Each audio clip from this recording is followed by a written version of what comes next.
Yes, sir. What's going on? Hello, folks out there in tax prep land. Here's what we're going to do today. We're going to go over some things and review, learn some couples, some things, and then keep moving. Well, listen, hi, y'all. I hope all is well in your neck of the woods. Remember, you will get out of this exactly what you put into it. So make sure what you put into it is what you want to get out of it. Let's remember that much. Yes, sir. So we're going to do a little bit of gap tax trading today. We're also going to do a little bit of review, like I said before. Oh, boy. All right. And let's go ahead and make the best of it, okay? So we won't be long. Today's will be a little quaint, a little quicker, a little less to absorb all at once. So allow me to go ahead and crank this up and get this out of the way for you, okay? What's going on? Let's crank.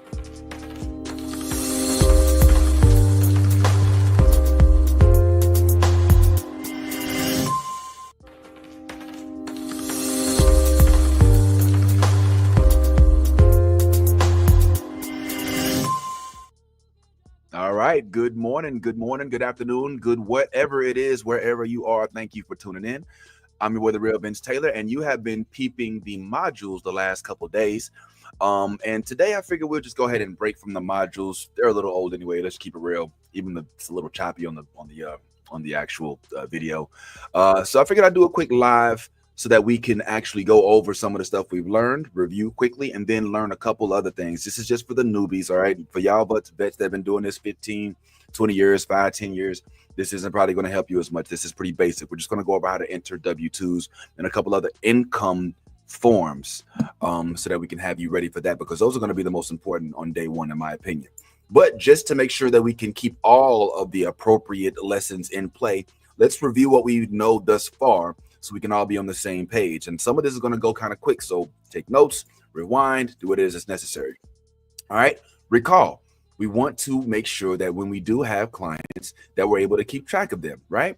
So as I recommend, even though a lot of us are using home preparations and are able to do this virtually from our home office or an office from whatever, you still want to have some way to keep track of everybody. So I highly recommend a sign-up sheet of sorts, something that allows you to just keep track of the people that are coming in, their phone numbers, their email addresses. This also helps you keep track of them as the information for the following year when it's time to contact them. So something simple as this is very basic. This is like hella basic, okay?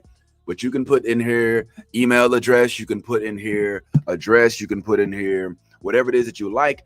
But I recommend having something so at least for the daily productivity, you're able to at least track who it is that you contact, who it is that you're in touch with, who it is that comes to see you. So you can kind of, not only have their information, but also be aware in the event they try to say, hey, I came and saw you such and such day. Well, my sign up sheet says that you came in on this day, actually. All right, excellent. So that's awesome. Also recall, regardless of how it is that you're preparing, if it's in person or online, you got to have some way to show the IRS that you did indeed validate their identification so that they're not stealing IDs. So you want to ask them for a driver's license, all right? Preferably one that's not as blurry, okay? Like maybe this one. I know I was using this one in the chat the last few days. And you want to have maybe a social security card. Yes, that's definitely great. And if possible, if they have dependents, their birth certificates as well as their social security cards and anything else that you can use. I'm going to tell you right now, when it comes to dependents, sometimes birth certificates and social security cards are insufficient, because it's not just showing that this is your child, it's also showing that the child resided with you for the last 6 months of the year in the tax year that you're utilizing them as a dependent. All right. It's also showing that in addition to them actually having your DNA, that they actually share your home space, because your dependent technically is supposed to reside with you for 180 days out of the year. Okay. So just keep that in mind as well. All right. So having said that, let's just go ahead and, let's also just revisit these couple other things. You got your computer, got your laptop, but also very, very important, by now you should have your access to the GAP portal itself, or to the GAP preparation system itself. All right. And what does that look like? Well, that looks a little something like this. I'm glad you asked. So this is what your GAP tax should look like. All right. Once you log in, you should see this. If you haven't, this is for 2024. Okay. So for 2023, 2022, all these other ones are here. You should still, if you've been preparing them for a while, you'll see, don't pay attention to the social security numbers. Okay, this is private. All right, but this is who you're gonna probably see. This is from my list from last year. We'll have to make sure we make this private so people aren't on here trying to poach. All right, but this is what we want to go over today. We just want to go over how to enter basic forms into this file. So we'll do this real quick, take 20, 30 minutes, and then we'll come back and we'll do something else on a future date. All right, so here is where we should all be. Right now, in terms of training, where we should be is on our GAP training screen. How did you get to this? You should just be able to type in gap.cloudtaxoffice.com. All right, gap.cloudtaxoffice.com. This is going to bring you to this page. It's going to ask you to sign in. All right, it's going to ask you to sign in. Once you get here, it's going to ask you to sign in. I'll go ahead and start from jump for y'all. This is the page that you're going to get as soon as you go to this gap.cloudtax office. Okay, and then once you sign in, it's going to take you to the next page, which is the one that we already saw. All right here, start 2024. You have your options, 2024, 23, 22, 24, 25. We're going to go ahead and start on 2024 since that one is up and running, at least for basic preparations. Sometimes it takes them a little while longer to finalize with, say, like the closing info and whatnot, but we'll go ahead and we'll deal with this for now. Okay, so let us go ahead and do some basic stuff. By now, you've used your handy dandy sign up sheet to not only gather their information, right? So now you already know their if you did do the sign up sheet, then you should be able to look on it and you can get their phone number. Okay, and the phone number, you're going to need that to put in with the W-2. All right, you're also going to need their address, their occupation, date of birth, and social. Okay, and those are things that typically we can get from the information we request from them. All right, so like we said, we asked them for their social security number, card, as well as their driver's license. So we have their social and their address, but we need to check to make sure that address is the correct address. Okay, sometimes people haven't updated their addresses on their licenses, and whatever the address that's on this file is going to be the one that they use as a mailing address if there's any information that needs to be corresponded. Okay, so let's keep that in mind. So we've got address, and your driver's license also typically will tell you the age of the person. All right, now this one shows in the middle, date of birth 5/21/1982. Okay, and we have the social. So those are two of the biggest bits that we use. So we're going to prepare a quick file just to get this out of the way. This will require us to know the client's basic information: name, occupation, date of birth, filing status, address, correct address, as well as income documentation. All right, that's all we need to do this training course for today. That's all we need for today's training. All right, so let's go ahead and get this started. So who's going to be our client? Our client is going to be a new person to our state. His name is Tyrone Suffix. Nah, I don't know. He's giving Scottie Pippen a little bit. I don't know. Let's name him Avery Sample, like it says. Avery Sample is his name. And not only do we have Avery Sample's name, but we also know Avery Sample's social security number, his filing status, and we know he's filing with no dependents. Okay? Avery, we know his social security number, we know his filing status, and we know he's filing with no dependents. All right. And I know some of you vets might be like, well, yeah, if he says he's filing single, obviously he has no dependents. Not true. Not true. All right. We don't always file head of household for everybody with dependents, although 99% of the time that will be the case. But sometimes you'll have a matriarch in the family. Say you have the mom who is the actual head of household who has kids in the house with kids. You know what I'm saying? So, you know, I could be the head of household and my daughter could have a child and she could be single and still claim her dependent, and I still be head of household and claim the rest of the family as the head of household. So, however, if it is the head of household, meaning that they are the ones that control the typical. They're the matriarchs of the family, so to speak. The patriarchs. They control the overwhelming majority of the income. They actually have their names on the bills, and you can easily prove that. By all means, go ahead with the head of household. But just be aware, when you use head of household as a filing status, that means that you are able to show the IRS that they are indeed the heads of household through documentation and not any story. Okay. So you have to be able to show a name on a lease, a name on a mortgage interest statement, a name on a set of bills. All right. Not just I live here, I pay all the bills, even though it ain't in my name. Okay. The IRS doesn't care about all that. All the IRS cares about is documentation. Trust me. Okay. So this is going to be our client. All right. We'll work on this one a little later, but this one right now, this one right now is our client. And like I said, these are bits of information that'll be relevant while we get his file prepped up. Okay, so once again, let's go ahead and go back to that original screen and let's look at what it is that our screen is going to say and how we're going to tackle this. So as you notice, we'll start here with nothing in here. All right, in fact, let me see if I can move myself over. All right, a little bit. Yeah, that's a little better. All right, so there's nothing here. So what we're going to do is we're going to use this, and remember, this is not real. This is not real. All right, this is not real. Once I'm done with this, I'm going to delete it because I don't like having too many mock files in my database. So this is how you do basic entry all the way up to W-2, and then we'll stop, okay? So let's keep it simple. Now we have our client and we have his name, but in order for us to start, we have to start with this social security number, okay? So what do we know our social security number is? Well, he gave it to us down here, right? So let's go ahead and enter the social security, and this will get us started. All right, so here you go. And it looks like his social security number is 267987848. And let's put it in twice to verify, 267987848. Ta-da. And what does that do? It gives us a new file electronically for us to work with. Let's get this booted up.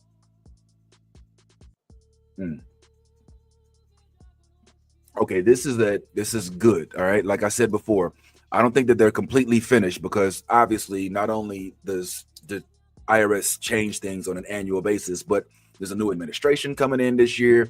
There's a whole lot of differences that could result as a result of having a new administration. So I think that they're just safeguarding themselves to make sure we know that just because what the system says today is what it says today doesn't mean that it will be forever. Okay, it might not even be for the duration of the season. All right, so let's keep that in mind.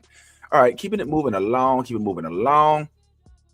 So now that we know that, well, what is his filing status? Well, look down here. You see this little thing right here, this little bar where I put the filing status? Filing status is single. Now, before we go any further, just a quick bit of review. The 5 filing statuses. Now, normally I like to quiz this, but since they're already on the screen, let's just make sure we're aware of what these are. The 5 filing statuses are single, as you see. All right, married filing joint, married filing separate, head of household, qualified surviving spouse, and non-resident alien, which is a new one. Frankly, that started last year. We don't do that as much, but the other ones are 100% legit. Of course, they're legit, but they're the ones that we use the overwhelming majority of the time. Why would you use single? Single is predominantly, not always, but predominantly for folks that don't have dependents, or at least don't claim dependents. Okay, so a single person is going to file and they're not going to claim any dependents, even if you have kids. I know folks that have kids but still don't claim them because the wife or the girlfriend or the mother claims them, or the kids are grown. Okay, so single means I am not claiming any dependents. Okay, that's what it normally means. It does not mean that you cannot claim dependents if you are filing single. You can, okay? So let me not misguide you into believing that if you're claiming dependents, it has to be head of household. It should be most of the time, but the overwhelming majority of the time, single typically would mean with no kids. The times that you'll find yourself using dependents and single, once again, would be instances in which maybe you have a mother living in a home where she's not the head. Okay, so we all know that there might be, say, a 23-year-old mom or 22-year-old mom, who maybe still living at home with the mom, but still have to take care of her daughter, because maybe things didn't work out with the father, or maybe they're still working it out. Maybe he's overseas. Who knows? Okay, but she can technically still claim her child and still file as single, so that the mom can file as head of household, because technically there should be one head of household in the house, even though there can be multiple heads of households in a house unit. All right, we're getting too deep. All right, this guy's single. Married filing joint, that's very simple. If a spouse wants to file along with their spouse, simple. You put those two together. Very simple. Married filing separate. Now, here's the thing you got to know about married filing joint. Married filing joint gives you a higher standard deduction amount. It gives you the highest, actually. I believe this year, the standard deduction is going to be close to $29,000 for a married filing joint couple. That means that whatever your income is, you automatically get a reduction of your taxable income of about $29,000. But before it was like $27,700. It goes up every year. I would assume, I haven't looked at it, but I bet you it's between $28,000 and $29,000. So if you earned $100,000 that year and you filed joint, then that means that you will only be taxed on about about 70,000 of those dollars, because the standard deduction for a married couple that's filing married filing joint is the highest. So they will have that immediate reduction. Of course, you still got this other 70 to pay the taxes on. So that's where you got to get to work and find out if there's any expenses, or possibly if they did any, if this is a 1099, W-2, whatever that is. So keep that in mind. Married filing separate. Now, this one's a little tricky. I frankly hate married filing separate. Let me tell you why. Married filing separate, it does not give you earned income credit if you file with the dependent, which I think is the dumbest thing ever. I think it's completely stupid. It is so annoying. Like, why can't you have earned income credit just because you're married? But you can have it if you're married filing joint and your income is low enough. It doesn't make any sense. It's their way, I think, of making it so that you can't claim, like what they're trying to avoid is somebody saying like, okay, well, I want to claim my daughter, not my husband, because I work part-time, he works full-time. And if I claim my daughter as a married woman filing separately, even though I only make $20,000, I don't want to say only, even though I make $20,000 a year, I should qualify for earned income credit for the highest earned income credit, because earned income credit is typically for lower incomes. But I can't get the earned income credit when I file with my husband, because he earned $150,000 a year. So I'm going to do married filing joint as separate, and I'm going to claim my child so I can get earned income credit. The IRS is like, nah, you're filing married filing separate. That means that there's more income out there. So this income is not representative of your entire household. Therefore, we're not going to qualify you for earned income credit. And I think that's stupid. I'm sorry. I think it's so.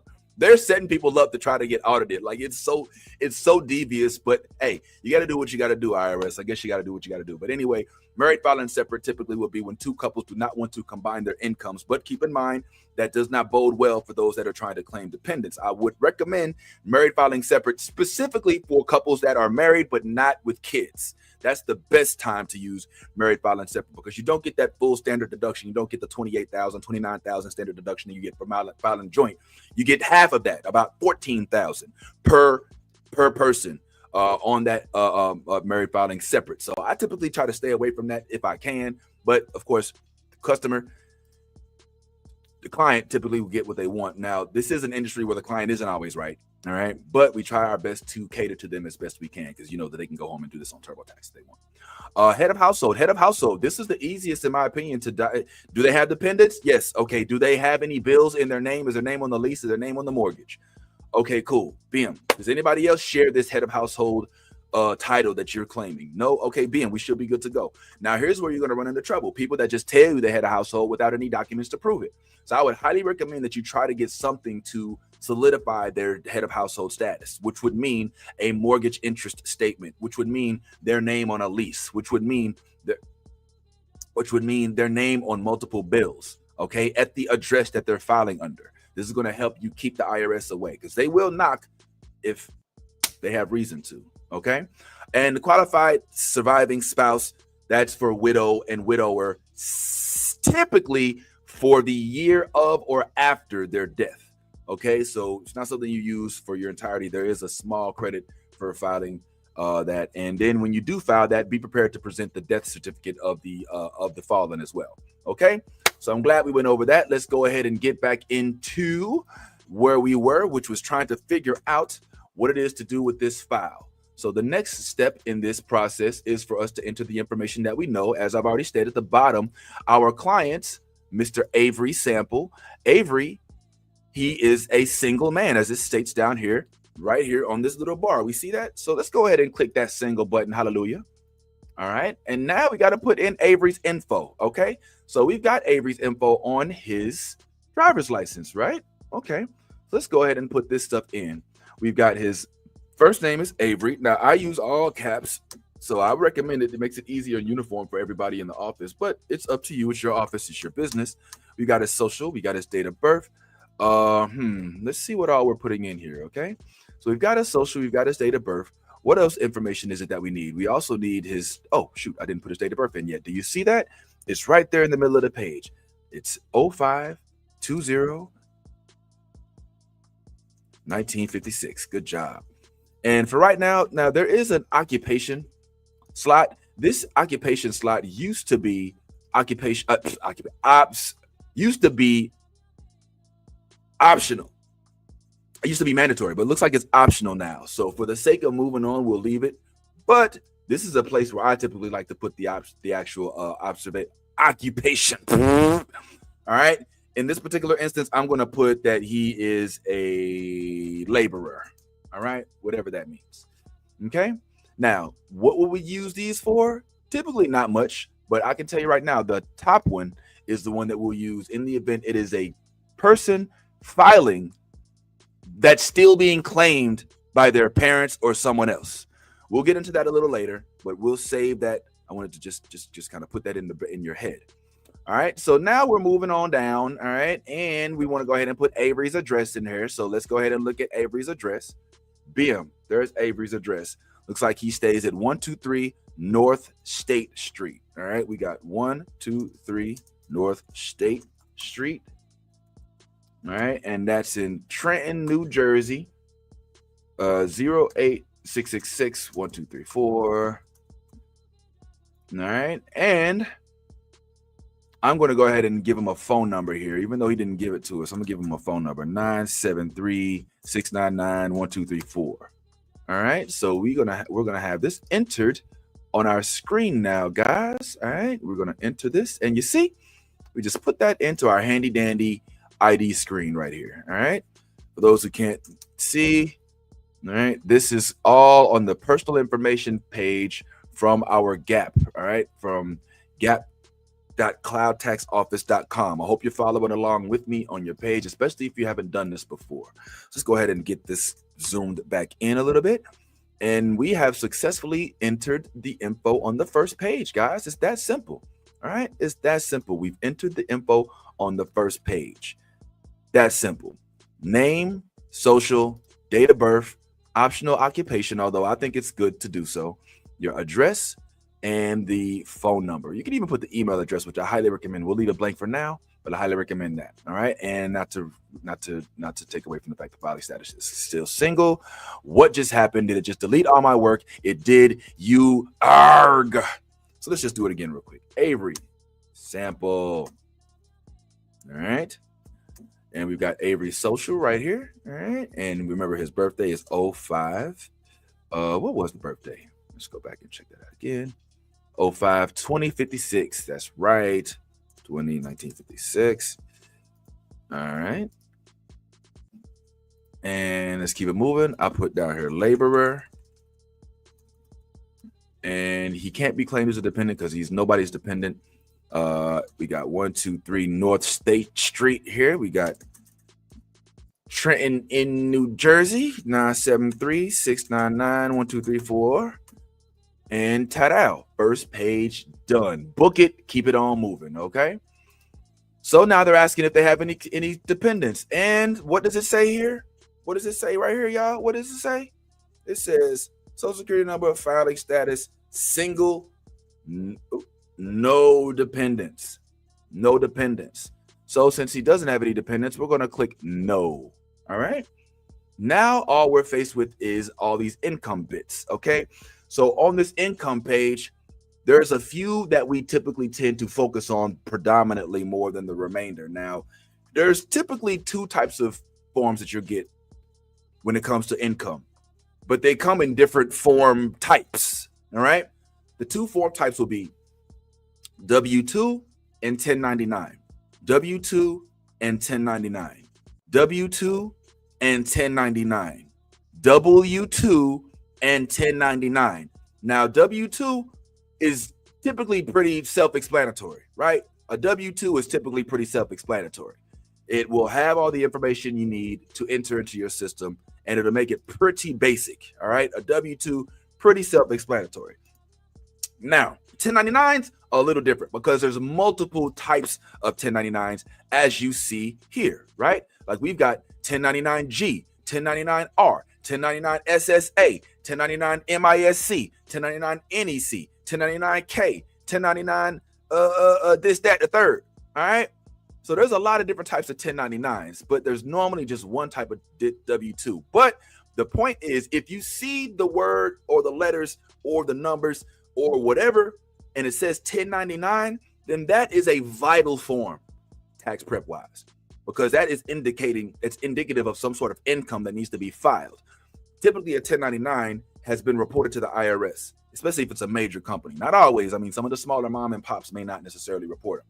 But a 1099 is a way for a company to show that for 100% sure, this amount of money was paid to said person or entity for income. All right. And I am declaring that I paid them this much, and I have given them their document that shows that they received this much. So 1099 also normally is self-employment. They don't normally take taxes out, although I have seen it and I highly recommend it. There's a big difference, but we'll focus on just the entry of it for today. Okay. So W-2s is where we're going to start for today. We're going to start with W-2s, and there's a few things you should know about W-2s. Number one, I showed you that this is my friend, Mr. Avery Sample. And if you notice, he is from New Jersey, right? He's in New Jersey. New Jersey is a state with state taxes. I'm in Florida. We don't have state taxes down here. So we typically don't use the state tax bars and the state tax cells. So for the first W-2, we will prepare it without worrying about the state taxes. Let's just assume that Avery moved down here last January and just is so attached to New Jersey that he ain't changed his license yet. It's illegal, sure, but hey, it don't matter. That's what he did. Okay. So we're going to go ahead and enter a W-2 for Avery, assuming that he is a Florida resident so that he has no state taxes. Okay. Just to keep it simple, just this one time. All right. So let's go ahead and use this first sample as a sample for his W-2. And let's say that this is Avery's W-2. Never mind the fact that it says Tom T taxpayer. Don't mind that. Never mind all that. Let's just go ahead and prepare this as if it is actually what he earned. So in order to do that, we're going to go over here to our handy dandy site. We're going to click on W-2, and this is where we enter all this information, guys. Self-explanatory, pretty easy, right? All right, so let's go back to that W-2 and let's see what it is that we need to put. Let's go over a few things that we're looking for. So the key things that we need from our W-2. The key things that we need from our W-2 are, first thing we need is the W-2 to put it in, obviously. And on the W-2, you're going to notice that there are some key items. The first thing you're going to need is the EIN, the employer identification number. Let me zoom in on this a little bit for y'all so you can see that. All right, y'all see it says employer identification number. All right, so that's going to be a necessity. That's why it's hard and frankly impossible. I wouldn't say impossible, but that's why it's what's the best word? It's not recommended that we use just last pay stubs, because last pay stubs, especially for a company that you don't know exists, especially for a brand new customer or client that you've never worked with before, that doesn't have a pay stub doesn't have a W-2 from the year prior. I highly recommend staying away from processing a file with solely the last pay stub without getting the W-2 to reaffirm what you did use from the last pay stub. It's tricky, guys. All right, it's not as simple as you may think it is. Just, oh, well, there's the federal tax and there's the income. And no. You don't know what kind of deductions they had coming out. So just be careful about this. But on the W-2, you will get the actual the EIN. You'll notice on the last pay stub, you don't get the EIN. And you have to look it up and all of that. And it's not worth it. Just get the W-2. W-2 will have the EIN. It's up here in the top left-hand corner. And that is vital. That typically will have all the information. That's like the social security number for the business, basically. Okay, so we're going to go ahead and look on here for the EIN. I see it right there at the top left hand corner. It says all ones and then two, right? All ones and then two. So let's go ahead and put that in right here where it belongs. One, 1, and then that last one is a 2. Now this isn't real, so I don't expect it to bring up anything. All right, and what company was that? That I believe it was Random Company. Top Company. All right, Top Company. So we'll go ahead and put Top Company in here, along with the address. I see 123 Street Road, and that is in Anywhere, USA. It might not accept this because I don't know. Well, I didn't know that. I guess that's a real zip code. So as you notice, I put all this information in. All right, and then I guess 123 is Schenectady. Who knew?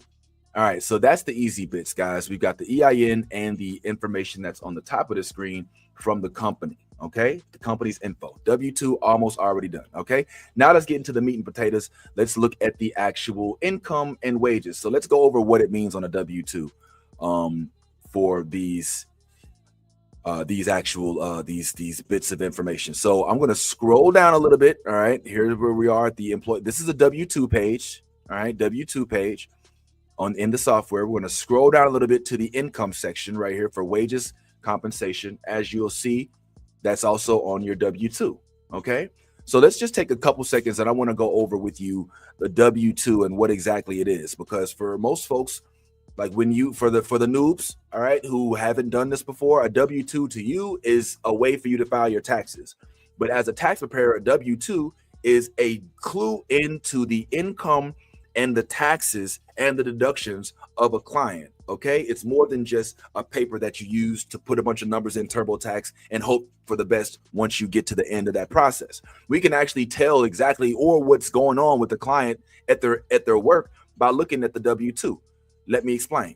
So if I'm looking at this W-2 right here, first thing I notice is that box 1 through 6 indicates to me how much they made and how much they were taxed. Up here in the top right-hand corner, you see wages, tips, compensation at number 1, and then number 2, federal income tax withheld. These are the two most important bits of information on this file, on this sheet. Why is that? Because this tells you exactly how much they made and how much they have already been taxed. All right. You see box 2?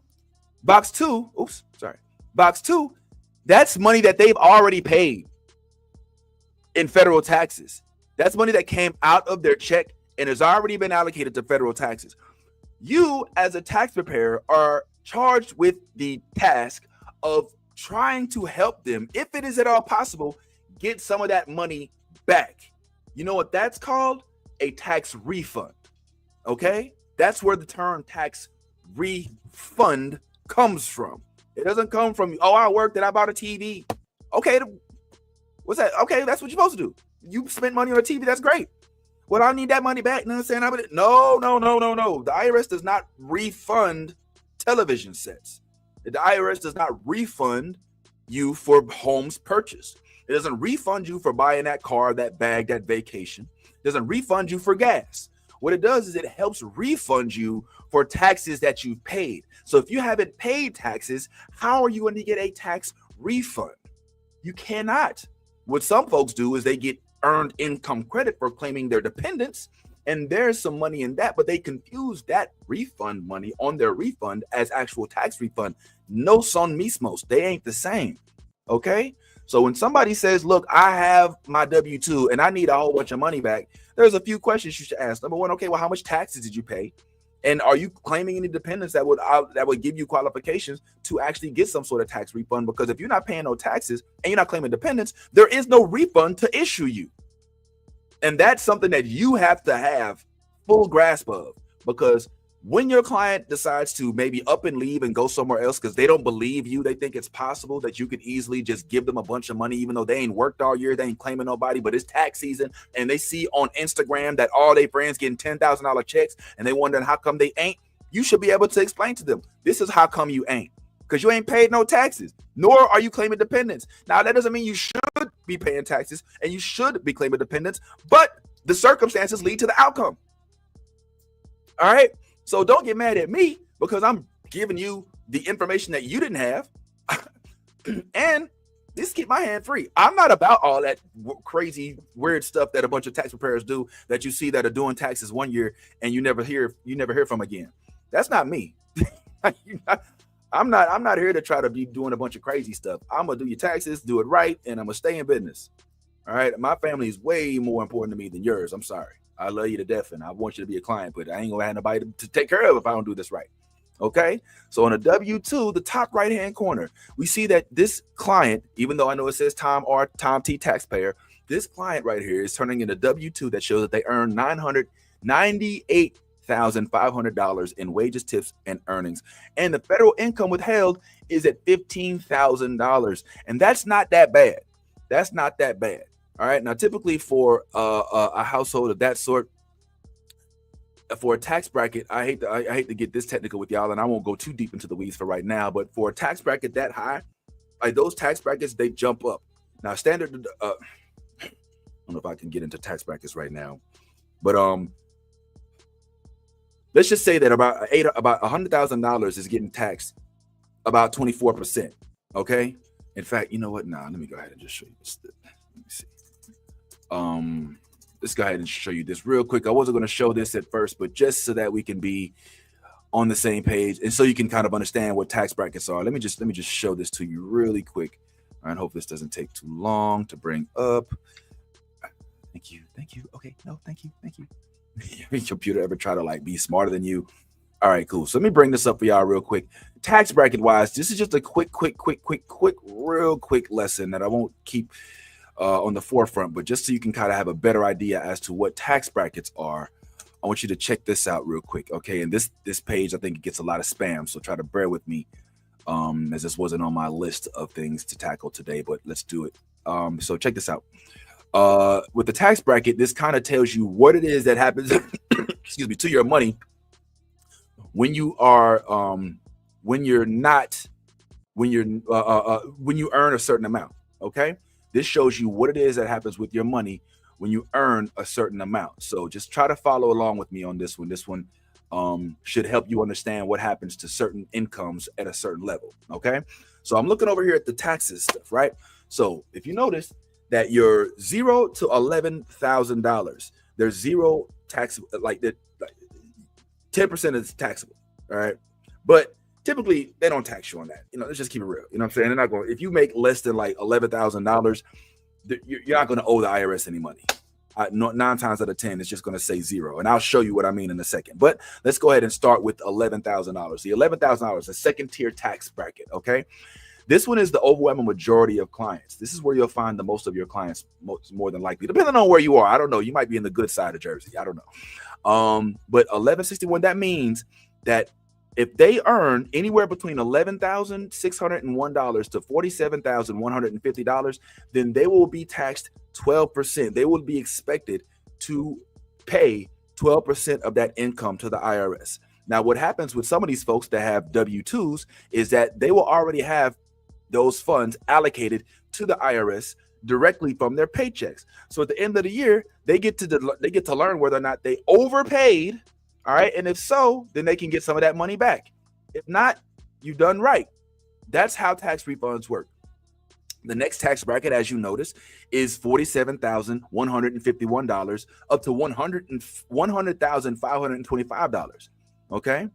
So that means that if you make, by the way, my heart goes out to the people that just barely made it to 48,000 and now have to have their income tax bracket jump from a 12% bracket to 22%. That's a 10% jump in taxes. That's crazy. And I think that's nuts. That is nuts. That is crazy. Like, just because I made it to $48,000, you would take an extra 10%. I just think, I don't know, man. Let me get, no, when I get political, but if I'm a struggling family and I'm trying to put food on my family, like George Bush would say, like, why would I want to have to pay this 22% to the IRS? I got a whole family. You know what I'm saying? Like, I don't know, man. I feel like that's egregious. But anyway, having said that, we see now that the $100,525 is the limit for this third tier tax bracket. Okay, you see that 47,000 to 100,000. That is a 22% tax bracket. All right. So when we're sitting there looking at this gentleman's tax, when we're looking at the W-2 like this, then that means we know that he is in the 22% tax bracket. All right. If he's in a 22% tax bracket, that means that he's going to have to pay. He's going to want to have 22% in that box too. All right. Or at least something close to that. Right. All right, man, I'm going real deep into the weeds. This is why I don't like doing these lives, because I'm too distracted. So I'm sitting in my head with my mathematical mind. I'm sitting there thinking, okay, well, 22% of $98,500. All right, what's that going to be? Well, if I want to know that, then I'm going to use my handy dandy calculator here, and I got $98,500 times 0.22. That's $21,670. So 20%, 22% of $98,500 is $21,670. Pop quiz. Is $21,670 more or less than $15,000? Less, right? Less. Now, factoring in the fact that this $98,000, it also has a standard deduction amount of about $14,000. So we're going to reduce that. It's going to be about $84,000. That means that this person, when I put in these numbers, I'm almost certain that they're going to have a balance due. But let's go ahead and flesh it out and see what happens, because their amount is way less than what the federal allocation for that tax bracket is. So as you noticed before, like I said, we do have the W-2. Let's go ahead and put the numbers in. For wages and compensation, box 1 says 98500. So let's go ahead and put up here in our box 98500. All right, that's the income. Then it also says for the federal withholding in box 2, $15,000. Let's go ahead and put over here $15,000. All right, let's pay attention to the other ones, the Social Security and wages and the Medicare wages. All right, they're not the same, so let's change them to what they say on the actual document and make sure that this also corresponds to what it says there as well, which these numbers don't make any sense, but it is what it is.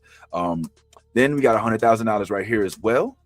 Okay, and then the Medicare tax is at $1,100. So all I did on the screen is I just made this look identical to what it says over there. Okay. Now let's keep on looking. Now notice there's more on here. There's what we call 12 codes. And you see right here where it says 12A D 1500. What we're going to do is we're going to go ahead and see up here. We're going to scroll down to where it says box 12 and 13. And like it says on here, you see 12A all the way to the right, about 5th, 6th row down. We've got 1500 under D for 12A. So let's go ahead and put 1500 for 12A. I believe it was D, right? Yep, D. So we're going to choose code D, and I'll go over those later. And it said how much? 1500, right? Yep, 1500. And I think it had another one too, right? B. Yep, there's a 12B for DD, which is healthcare. Let's go here, DD, and I think it was for another, just 1000. All right, BM. What else does it say? I see an X right there in the middle where it says retirement plan. So over here, we're going to click yes for the retirement plan. And then there is more at the bottom. Now, this is where it gets a little tricky. I can't right now, Kim. Love, I love you to death. Give me just a moment, okay? I got to go ahead and put in this. Well, normally what we would do is we would put this. All right, after we got the 12 codes.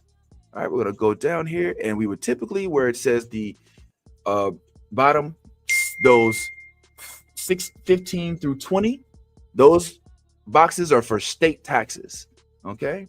So I have to put that information here. But since we're not going under the guise of this gentleman being somebody who's paying state taxes, and we're just going to kind of just get through this one for training purposes, we'll leave that blank for now. We'll come back to the state taxes thing a little later, okay? Just to kind of make this a little less simple. You know what? Just for the sake of knowing how to do it, though, I'll just at least show you what to do. So right here, as you notice on the W-2, it says U.S., and this is why we can't really do this, because that should have a state there. All right, it says U.S., and there's no U.S. here. You're going to have a state, but just for the sake of it, we'll just put AA for now. All right, and then BIM, it'll tell you which state ID number. The state ID number would be located on the W-2. It says 1, 2, 3, 4.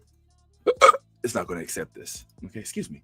And then we see state wages are at 100,000. Okay, so we're going to go ahead and put 100,000 here. Excuse me, 100,000. And then we also have 3,000 for the state income tax. So let's go ahead and put that over here. And then we've got local wages. Whoa! Oof, man, this is going to be ugly for this gentleman. Man, because New York, they don't play that. And then we've got local income tax that would go right here. And then the locality name, which it says USA, and that's how you would do all that. Okay. Now I can't use this because these bits, this is not a real state ID number. This is not a real state. All right. I can't use this. So I'm going to delete all of this, but at least you know how to do so, because that will be applicable, especially for those of y'all preparing those taxes up north. Fortunately for me, I'm good old down South Florida. Ain't got to worry about that type of stuff. So I've entered all the information from this W-2. All I have left to do now is to continue. Okay. We've got the EIN, the name, the address, the boxes 1 through 6, even got the 12 codes and the retirement. So let's go ahead. And my bet is that up here on this right-hand side, we're going to see a negative federal number pull up because their taxes were not sufficiently paid for that income bracket. That's my bet. Let's see what happens. Oh, well, I'm pleasantly surprised. Hallelujah. So evidently, they actually did get a refund. And I would assume that this is because the standard deduction amount for this single individual is a little bit higher. So that means that out of the $98,000 that they actually made, the standard deduction typically for a single individual is about $14,000. So instead of them being taxed on $98,000, they're only being taxed on the 84 or so. And then outside of that, they got the taxes paid on it. So the calculations that I made before are incorrect because I made them based on the overall income as opposed to the income that they can be taxed. And so if you take the number that they can be taxed, do that times 2022, that's a little closer and they get a little refund. And I'm happy about this. So this is how you enter a W-2. Pleasant surprises. Sometimes you don't always get the predictions that you had. And that actually works out for the client. So this, ladies and gentlemen, is how you put in a basic W-2 for a basic tax preparation file. Basic W-2. All right, a basic W-2. That is literally how you do it. There shouldn't be too many variations of this with the exception of the additions of the state tax information at the very bottom of that W-2. But that's basically the gist of W-2 preparation right there. Now, here's one thing I'll let you know before I get on up out of here and then we work on something else. Because like I said, there's so many other forms of income that we'll work on as we approach the tax season, including each of these 1099s. You got 1099 NECs, 1099 Rs, 1099 SSAs. You got 1099Cs, 1099 INT, 1099Gs. There's 1099s everywhere. So there's way more information that we need to learn to be prepared for those additional information incomes. But for today, I just wanted to focus on the W-2s and the basics. Okay, so hopefully you got that much. So this, once again, ladies and gentlemen, is how you prepare, is how you enter a W-2, a basic W-2, a basic W-2. So hopefully you at least absorb that and we'll be able to do that easily. If not, I say go back, check this video out again, and it should make sense. If not, just feel free to send an email if you have any questions, or give me a quick call if you know me like that, and we can go ahead and get this sorted, okay? But that, ladies and gentlemen, once again, is how you prepare a file that simply has a W-2. Now, there's way more to do in this file, all right? So don't think by any stretch of the imagination that you've completed this file, all right? Because still at the close of this, you have to enter their their direct deposit information, their driver's license information. You have to enter their health insurance information if they have any health insurance.